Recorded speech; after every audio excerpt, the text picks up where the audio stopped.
భారత్పై ఇంగ్లండ్ మరోసారి పూర్తి ఆధిపత్యం చాటింది.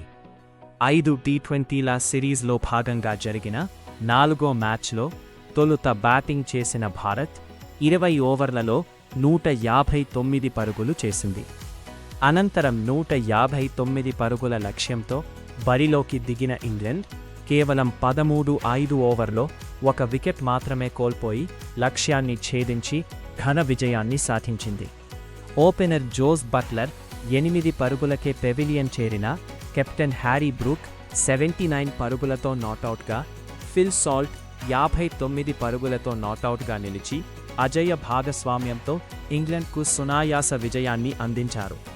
మొదటి మ్యాచ్ వర్షం కారణంగా రద్దుకగా ఆ తర్వాత వరుసగా 3 మ్యాచుల్లో విజయం సాధించిన ఇంగ్లండ్ 3.0తో 5 టీ20ల సిరీస్ను కైవసం చేసుకుంది. దీంతో భారత్ వరుస పరాజయాలతో మరోసారి నిరాశపరిచింది. ఇక సిరీస్లో చివరి మ్యాచ్ మాత్రం మిగిలి ఉంది. మరిన్ని తాజా వార్తల కోసం సమ్ మీడియా న్యూస్ ఛానల్ని చూస్తూనే ఉండండి.